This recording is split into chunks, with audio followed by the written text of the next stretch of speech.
Hello दोस्तों, welcome to back my YouTube channel. जैसे कि मैंने आप लोगों से वादा किया था कि मैं आप लोगों के लिए बीकॉम थर्ड ईयर का बिजनेस मैथ लेकर आऊँगा। हमने मैथ लेकर आया है। साथ ही हम आपको आपके जानकारी के लिए बता दें कि जो हम ये समानांतर श्रेणी यानी कि अर्थमेटिक प्रोग्रेशन जो लेकर आए हुए हैं, ये आपके बीकॉम थर्ड ईयर ही नहीं बल्कि ऑल कॉम्पिटिटिव एग्जाम की यदि आप तैयारी कर रहे हैं तो उसके लिए भी आपको फायदेमंद होगा। फिलहाल हम आप लोग को बिजनेस मैथ का जो बुक है आपको दो भाग में बांट दिया गया है, एक व्यावसायिक सांख्यिकी और दूसरा है प्रारंभिक मैथ। तो हम इसमें प्रारंभिक मैथ पढ़ने वाले हैं। क्या पढ़ने वाले हैं? प्रारंभिक मैथ, जिसका फर्स्ट चैप्टर है क्या? समानांतर श्रेणी। समांतर श्रेणी यानी अर्थमेटिक प्रोग्रेशन। इसके बारे में हम पहले जान लें, थोड़ी सी हमें बेसिक चाहिए, इसके बाद आगे बढ़ेंगे। अगर ये समांतर श्रेणी हमको समझ में आ जाता है तो जो गुणोत्तर है, आगे गुणोत्तर है, हरात्मक है, बाकी सब जो भी है, जीपी, एचपी, ये सब इसी के बेसिक पे हम जानेंगे और इसी के बेसिक पे वो भी आधारित है। तो सबसे पहले हम जान लेते हैं समांतर श्रेणी जो है इसके मानक रूप क्या होते हैं। तो दोस्तों थोड़ा इधर ध्यान दीजिएगा, क्योंकि जो है मानक रूप है, मानक रूप से ही सब कुछ है। तो सबसे पहले हम यहाँ पे लेते हैं मानक रूप। क्या लेते हैं? मानक रूप। इस मानक रूप में जो पहला और सर्वप्रथम जो पद होता है वो होता है ए। ओके, इसके बाद जैसे जैसे हम इसके कदम बढ़ते जाएंगे, जैसे हमने पहला कदम यहां रखा, दूसरा कदम यहां रखा, तीसरा कदम यहां रखा, जैसे ही अपना कदम स्टेप बाय स्टेप बढ़ाते जाएंगे उसमें एक डी का मान बढ़ते जाएगा। क्या? किसका? डी का मान। ये डी हम आपको इस मानक रूप के बाद हम आपको बताएंगे ये डी क्या है और इसके बेसिक में हम आपको समझाएंगे। सबसे पहले हम आपने बताया क्या, इसमें प्लस जो डी है इसकी जो मात्रा है बढ़ती जाएगी। कितनी बढ़ती जाएगी? प्रत्येक स्टेप में एक एक करके बढ़ती जाएगी। तो सबसे पहला जो और प्रथम जो पद है वो क्या होता है? ए होता है। इसके बाद हमने जैसे ही यहां से बढ़ा, इसको छोड़िए, यहां से कॉमन ले लीजिए। क्या कॉमन से कोई प्रॉब्लम नहीं है? छोड़िए, प्लस से लेते दे रहा है, प्लस हो गया, मतलब बढ़ रहा है। अगला स्टेप जैसे हम जाएंगे यहाँ फिर ए आएगा। क्या आएगा? ए आएगा और इसमें प्लस क्या होगा? तो अभी हमने बताया यहाँ पे एक प्लस डी बढ़ते जाएगा, तो यहाँ पे ए और प्लस डी हो जाएगा। ठीक है, फिर प्लस लेंगे, प्लस लेने के बाद छोटा दिख रहा है, कोई बात नहीं, बड़ा हम लिख दे रहे हैं। देखिए बड़ा हम लिख दे रहे हैं तो ए हो जाएगा प्लस ए प्लस डी। क्या हुआ? ए प्लस डी। समझ में आ रहा है? अब फिर जैसे ही इसके आगे बढ़ेंगे एक पद तो ए प्लस 2d। क्या होगा? ए प्लस 2d। वैसे ही जैसे फिर बढ़ेंगे तो ए प्लस 3d। इस तरह से करते करते हम चल जाएंगे अनंत तक। जहां तक भी लिखना हो वहां तक जा सकते हैं, लेकिन ध्यान रहे जितना स्टेप आप बढ़िएगा उसमें प्लस डी बढ़ते जाएगा। क्या होगा? प्लस डी क्या होगा? बढ़ते जाएगा। उसके बाद अंतिम में वो जाके जिस रूप में आप चाहते हैं, जहां चाहते हैं वहां आप रोक सकते हैं। तो ये डॉट डॉट जो है वो आपको अनंत तक जाती है। कहां तक? अनंत तक, यानी लास्ट तक। अब देखिए ये इसका हो गया मानक रूप। क्या हो गया? मानक रूप। अब देखिए जितने हमने इस पे स्टेप जो बढ़ाए, ये जो स्टेप हमने बढ़ाए 1 2 3 4 ऐसे कर करके जितने भी स्टेप बढ़ा, जैसे इसमें ए लिए हैं, इसमें ए प्लस डी लिए हैं, इसमें ए प्लस 2d, ए प्लस 3d, ए प्लस 4d, इस तरह से जितने भी हम बढ़ते गए स्टेप बाय स्टेप, समझ स्टेप आपको मतलब आपको जल्दी समझ में आए इसके लिए हम बनाए हैं। हो सकता है थोड़ा वीडियो लंबा हो, लेकिन अगर आप ध्यान से देखते हैं तो मेरा एगो गारंटी हम आपको दे सकते हैं लगभग कि आप भूलने का नाम नहीं लीजिएगा। जितने आप कदम चलिएगा टहलिएगा उतने में आपको याद आते जाएगा। तो देखिए ये जो हमने जो स्टेप बाय स्टेप लिया है इसको हम कहते हैं टर्म। क्या कहते हैं? टर्म। सभी को टर्म कहते हैं, ऐसा बात नहीं है। देखिए जितना स्टेप रखेंगे हम सबको टर्म कहेंगे। फर्क क्या होगा? ये टर्म 1 होगा, ये यहाँ पे शॉर्ट कर दे रहे हैं, टर्म 2 होगा, ये टर्म 3 होगा, ये टर्म 4 होगा और ये टर्म 5 होगा। समझ में आया? दिख रहा है? बहुत अच्छे। क्या होगा ये? टर्म 5 तक। तो देखिए यहां से एक हम आपको बताने वाला है ट्रिक और फॉर्मूला, दोनों एक साथ ही है, लेकिन इससे पहले थोड़ा सा कुछ हम जान लेते हैं। ये हमने जान लिया, ये है क्या है? फर्स्ट टर्म है। क्या है? First term. या नहीं तो ऐसे लिख दे रहे हैं T1। ये T4 मतलब टर्म हो गया। यहाँ पे देख लीजिए टर्म, अभी समझा है ना, यहाँ पे टर्म वही टर्म है लेकिन टर्म को छोटा रूप में कर दिया है T, और ये T1 है तो T1। इसके बाद ये जो है क्या है? T2 है। थोड़ा सा ध्यान दीजिएगा, अलग कलर का मार्कर नहीं है इसलिए हम आपको स्पष्ट रूप से दिखा नहीं पाए, लेकिन जो ब्रैकेट कर देना है वही समझिएगा। ये जो है ये पहला, ये क्या हो गया हमारा? टर्म 1, और ये क्या हो गया? टर्म 2। इसी तरह से जितने भी हम ये प्लस में डी करते गए हैं ये टर्म के रूप 2, 3, 4 इस तरह से करते गया है, जैसे कि हमने यहाँ एग्जाम्पल के तौर पे बता दिया है। समझ में आया? अब देखिए हम बात करेंगे डी। इसको थोड़ा सा मिटाते हैं, फ्रेश नहीं दिख रहा है। देखिए समझ में आया? अब देखिए आगे बढ़ते हैं हम। डी क्या निकालेंगे यहाँ पे? डी।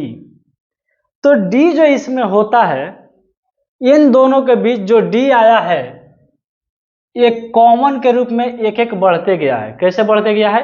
एक एक जितने स्टेप हमने बढ़ा है उतने में 1D बढ़ते गया है। तो ये जो D है इसको, इसका पूरा नेम होता है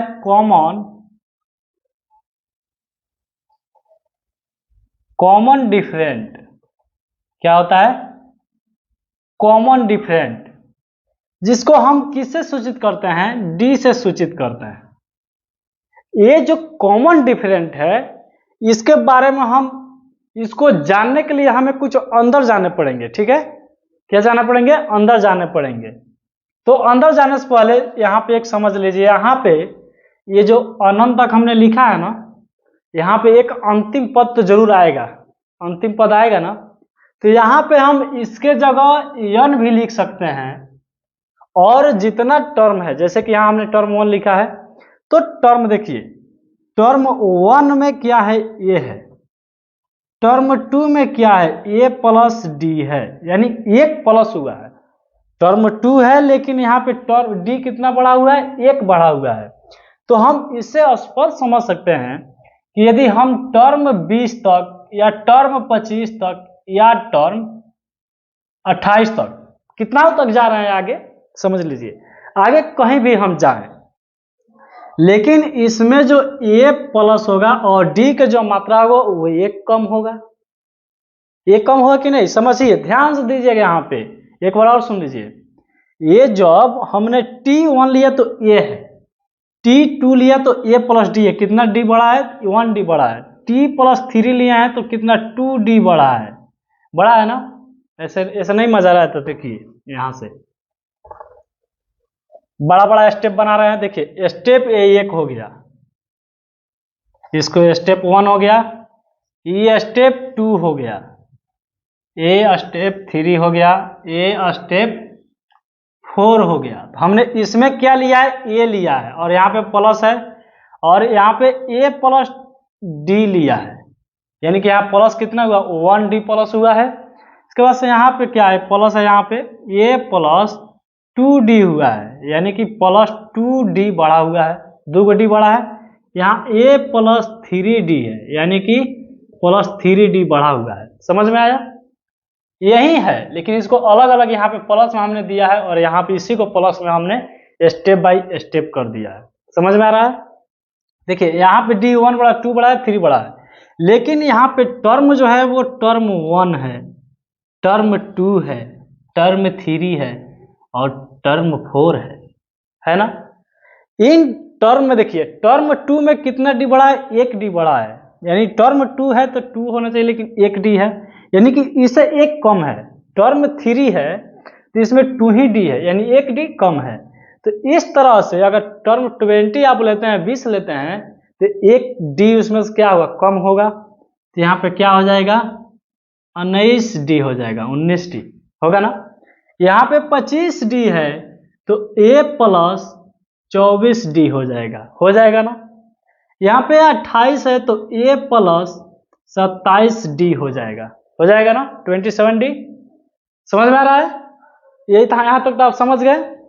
तो यहाँ देखिए अब यहाँ पे बस सूत्र, सॉरी मानक रूप यही रहेगा। इसमें हम आपको एक सूत्र इसमें आता है समांतर श्रेणी में, इसका सूत्र हम आपको बता रहे हैं, तो इसको मिटा देना है।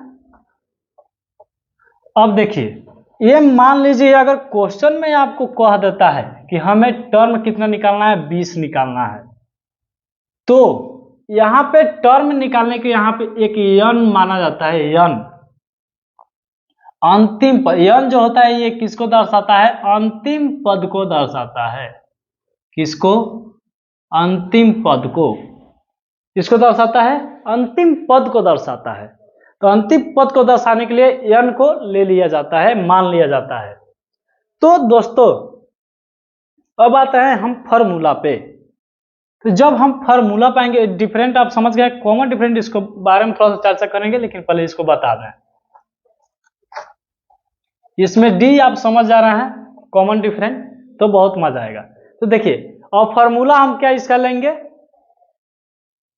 यहाँ पे यन जो है, यहाँ पे टर्म का यन है, यानी कि जो अंतिम पद आएगा उसको लास्ट टर्म बोल सकते हैं। तो टी यहाँ पे होगा और यहाँ पे क्या होगा, यन होगा, और माइनस, छोड़िए यन माइनस छोड़ दीजिए, केवल आप ले लीजिए टी यन। क्या लेंगे, टी यन। आप यहाँ चाहें तो यन के बराबर छोड़िए उसको, आपको ज्यादा बाउंस कर जाएगा। तो देखिए उतना ज्यादा डिटेल्स में नहीं चलेंगे, नहीं तो वीडियो बहुत लंबा हो जाएगा, जिससे आप लोग भी बोरिंग हो जाइएगा। तो देखिए यहाँ पे हमने मान लिया कि हमके अंतिम जो पद है वो टर्म निकाला, अंतिम टर्म, तो टी का यन ले लिया हम, ठीक है। किसका लिए, टी का यन, यानी टी जो है टर्म जो है उसका अंतिम पद हम लेने वाले हैं। यन से अंतिम पद लिखे हैं, हमें अंतिम पद ज्ञात करना है, या अंतिम पद हमको मालूम करना है कि अंतिम पद क्या होगा। तो इसको सूत्र में लेंगे तो सबसे पहले ये लिखेंगे, ये लिख सकते हैं, कोई प्रॉब्लम नहीं है, नहीं। प्लस भी लिख सकते हैं, कोई प्रॉब्लम नहीं है, नहीं। यहां पे बात आता है यन, इसको हम अंतिम पद को ज्ञात करने वाले हैं। तो जैसे कि हमने बताया T20 निकालते हैं तो a प्लस 19 डी होगा, यानी T20 तो है, लेकिन इससे जो d का मात्रा होगा ये क्या होगा, 1 गुना कम होगा। क्या होगा, 1 गुना कम होगा। तो यहाँ पे 1 गुना कम करने के लिए हम डायरेक्ट मान लीजिए अगर हमारा 20 गो टर्म है, कितना है, 20 गो टर्म है, तो डायरेक्ट हम 19 डी लिख सकते हैं कि नहीं, लिख सकते हैं ना, लिख सकते हैं। तो यहाँ पे डायरेक्ट हम n-1 कर देंगे और d से क्या करेंगे, इसको गुना कर देंगे। समझ में आ रहा है, tn से क्या करेंगे, a प्लस n-1। ये n जो n है ये अंतिम पद को दर्शाएगा, किसको, d को, किसको दर्शाएगा, d को दर्शाएगा। यानी कि जो हम ये निकालेंगे tn पद, n से d का मात्रा 1 कम होगा। क्या होगा, कम होगा ना। जैसे कि T20 है तो a प्लस 19 डी तो होगा, 1 डी कम होगा कि नहीं होगा। इसी 1 डी को कम दर्शाने के लिए यहाँ पे n-1 कर दिया गया। समझ में आ रहा है। अब देखिए ये इसका फॉर्मूला हो गया, इसी फार्मूला पे हम क्वेश्चन बनाएंगे। क्या बनाएंगे, क्वेश्चन। अब बात आता है कि हम समांतर श्रेणी को पहचाने कैसे। हमने तो ये टर्म जान लिया, फॉर्मूला जान लिया, मानक रूप जान लिया, लेकिन पहचाने कैसे भाई, कौन है समांतर श्रेणी में, बात आ सकती है कि नहीं। उसके लिए सिंपल सी बात है, हम आपको ले चलते हैं आपके बचपन के दूसरे तीसरे क्लास में और पहले दूसरे क्लास में, दूसरे क्लास में है लेकिन उस तरह से बोल दिए। चलिए इसको मिटा दें, आपको लिखना है तो लिख लीजिएगा। सबसे पहले हम पहुंचते हैं आपके बचपन में, तो आप पढ़े होंगे बढ़ते क्रम और घटते क्रम। पढ़े हैं कि नहीं पढ़े हैं? पढ़ा है ना। तो क्रम मतलब होता है क्रम बाय क्रम, स्टेप बाय स्टेप। एक पैर यहाँ पर रखे तो दूसरा पैर यहाँ पे, बढ़ते जा रहे हैं तो बढ़ते जाइए आगे से, और घटते रहे तो पीछे से बढ़ते जाइए। आया समझ में? तो देखिए यहाँ पे बढ़ते क्रम में मान लीजिए हमने लिखा 2 4 6 8 9 10 etc लिखा हमने। ये अभी समांतर श्रेणी नहीं है, इसको मिटा देना है बाबू।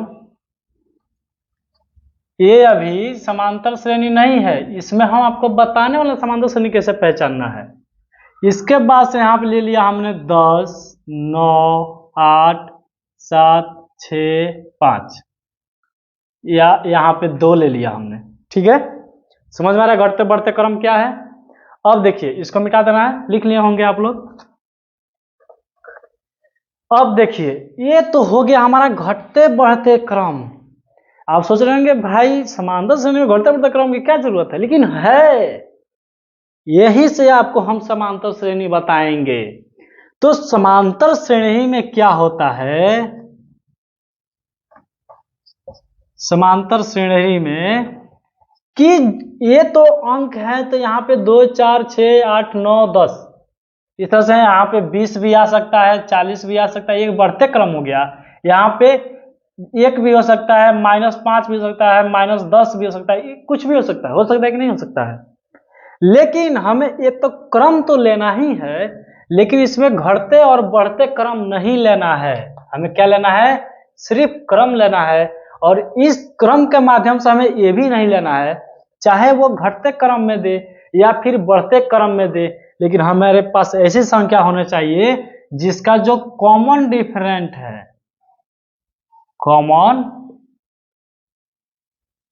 डिफरेंट, जो कॉमन डिफरेंट हमने अभी चर्चा किया था थोड़ी देर पहले, उसी के बारे में हम जान रहे हैं। तो इसमें समांतर श्रेणी में इसमें तो कोई भी संख्या हो सकती है, इसमें भी बढ़ते या घटते क्रम में संख्या हो सकती है और होती भी है, लेकिन कंडीशन ये होता है कि इनके बीच जो अंतर है, मान लीजिए 5 और 10 के बीच कितना है? -5 का अंतर है। ये 2 और 1 के बीच कितना अंतर है? 1 है। इन दोनों के बीच कितना अंतर है? 6 और 7 के बीच 1 है। और 8 10 के बीच 2 और 8 9 के बीच 1 है। तो हमें इस तरह से नहीं लेना है कि सबका अंतर अलग अलग है, ऐसी संख्या हमें नहीं लेनी है। इसलिए थोड़ी सी आपको इस तरह समझाने के लिए क्रम में हमने एक खींचा था। अब देखिए हमें बस ऐसी संख्या लेना है जिसका क्रम, जिसका अंतर एक समान आए। हमें ऐसी संख्या लेना है जिसका अंतर कैसी आए? एक समान आए। जैसे हमने यहाँ लिख दिया 2, तो इसमें हम ऐसी संख्या लिखे, यहाँ पे लिख दिया 4, तो हमें ऐसी संख्या आगे लिखनी है जो इसके अंतर से बना हो, यानी कि इसका अंतर कितना हो जाएगा? 2। तो 4 में 2 जोड़ेंगे तो कितना हो जाएगा? 6। 6 में 2 जोड़ेंगे तो कितना होगा? 8 आएगा ना। इसके बाद इसमें 2 जोड़ेंगे तो कितना होगा? 10। यानी कि ऐसी हमें संख्या लेना है जिसका अंतर 2 आए। क्या आए?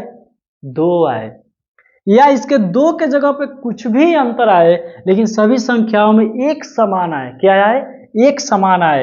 यदि यहाँ पे हम 8 लेते हैं और यहाँ पे 4 लेते हैं, तो यहाँ पे कितना लेना होगा? कितना लेना होगा?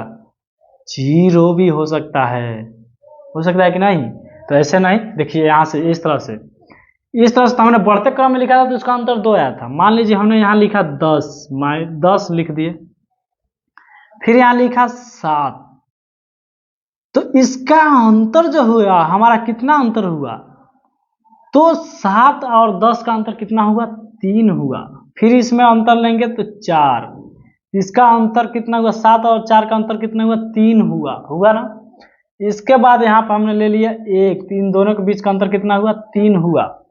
इस तरह से हमें कोई भी संख्या हम ले रहे हैं, उसका अंतर जो आना चाहिए, जो अंतर दो संख्याओं के बीच का अंतर जो आना चाहिए इन दोनों संख्याओं के बीच का, तो वो सभी के अंदर एक समान होनी चाहिए। कैसी होनी चाहिए?